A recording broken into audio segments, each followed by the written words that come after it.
Hi, I'm Ellen and I'm the Interpretation Manager at the MAC, and today for our behind the scenes video, we are back in the collections, this time with Brooke Wagner, our Exhibitions Manager and Collections Registrar, who will be sharing with us a bit about what museums do to protect objects from light.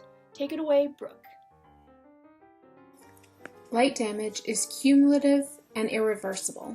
This is why museum artifacts spend so much time in storage, resting in between exhibits, and museums focus so much on controlling light in exhibition settings. There are three types of light to be concerned with while protecting your objects: UV, visible, and infrared. UV light is not visible to the human eye, and so its removal is not noticed. The strongest source of UV light is the sun. UV light causes fading and embrittlement. Visible light is necessary for sight, and so mostly unavoidable if an object is on display.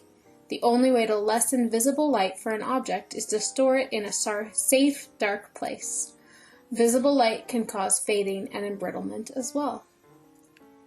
Infrared light causes a rise in temperature and can act as a catalyst in the oxidization of materials. Most commonly, light damage causes fading of dyes and pigments, but it can also cause pigments to change color or items to become brittle. The items most susceptible to light damage are usually organic in nature, including textiles, paper items, watercolor, ink paintings, photographs, prints, and some natural history specimens.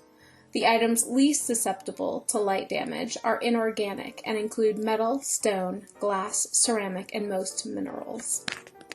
At the museum, we try to reduce light damage by exhibiting collections in spaces which avoid natural light.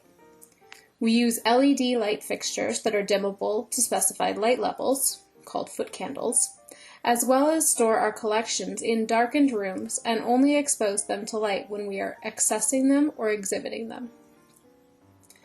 This tray is an example of the type of fading that comes with 15 years under fluorescent lights. This was a collection storage tray on top of a shelf. As you can see, it held toy airplanes. The tray was once blue, and now all the space exposed to the light is bleached, leaving the silhouettes of the objects the tray once held. The silk on cardboard pictured here is part of a light experiment. The silk is modern, and so it didn't fade during the experiment, but the details about the light experiment were written in ballpoint pen, and it is all but made invisible by the exposure to the sun.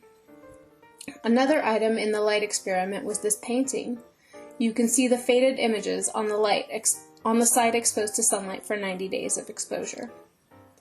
From our collection, these Benoit butter signs both show signs of light damage, with almost complete fading of the edge decoration. Most likely, these signs were in the windows at their milk bottle building locations in the early 20th century.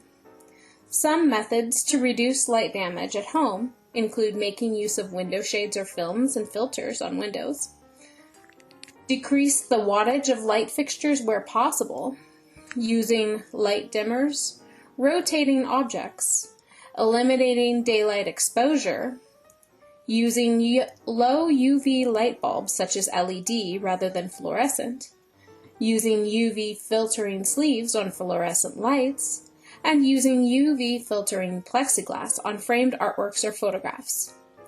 Avoid displaying sensitive items in areas that will receive direct sunlight, in particular in range of south-facing windows.